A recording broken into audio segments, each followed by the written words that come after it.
नाशिक तालुक्यातील दुगाव या गावातील गट क्रमांक 191 संदर्भात राजेंद्र वाघ यांनी गंभीर परिस्थिती कथन केली आहे। 1948 पासून या जमिनीवर त्यांचे कुटुंब कुळ कायद्यानुसार शेती करत आहे। मात्र मूळ जमीन मालकांनी जमीन परस्पर विक्री केल्याचा दावा राजेंद्र वाघ यांनी केलाय। या प्रकरणात वाद न्यायप्रविष्ट असतानाही संबंधितांनी दादागिरी करून जबरदस्तीने जमीन बळकावण्याचा प्रयत्न करीत असल्याचा आरोप राजेंद्र वाघ यांनी केलाय।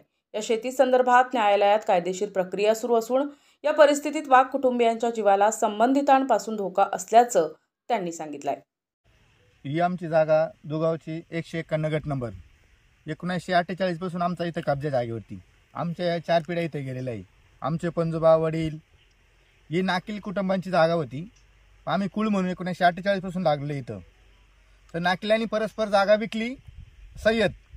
सय्यदनी गुरवणी यांनी घेतली। देशमुख सिद्धार्थ अनिल देशमुख यांनी जागा घेतली। नंतर हे परस्पर आमचे दावे चालू आहे कोर्टात। पीक पाणीची ऑर्डर पण झाली आमच्या नावाने, पण मग हे परस्पर गुंड लोक पाठवून इथं कब्जा घेण्याचा प्रयत्न करतात। आणि आम्ही दलित समाजाचे असल्यामुळे हा अत्याचार होतो आमच्यावरती। तर प्रशासनाने याच्यावर कारवाई करावा काहीतरी। त्यांचे हे पैसे देऊन SP DSP यांना पैसे देऊन हे करतात का जेणेकरून आमच्या जागेवरती आमचे लहान लहान मुलं आज आमच्या 4 पिढ्या इथे गेलेलं आहे। इथं आमचं कुटुंब घरी राहतं इथं सगळं। मग आम्ही हे कुठं न्यायचं? परस्पर गुंड लोक आणून मोजणीचे हे करतात। आता एक 15 दिवसापूर्वी त्यांनी मोजणीचा अर्ज केला, तो आम्ही हरकत करून बाद केला। पण आता हे परत म्हणता का आम्ही यांना पैसे दिले, SP ला पैसे दिले, त्यांना पैसे दिले।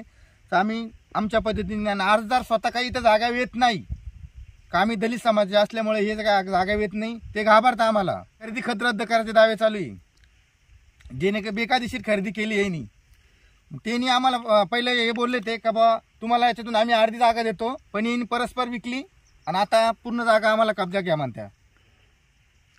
याचा त्रास कुटुंबाला काही होतो का? हो, याचा त्रास कुटुंबाला मग वेळोवेळी आम्ही रात्रभर जागे राहतो। कोणी रात्री इकडे रानची वस्ती, मळ्यातली वस्ती, कोणी काही येऊ शकते रात्रीची। गुंड लोक पाठवू शकताय ते। बाया माणसं घाबरता। या संदर्भात बारीक बारीक मुलं आहे।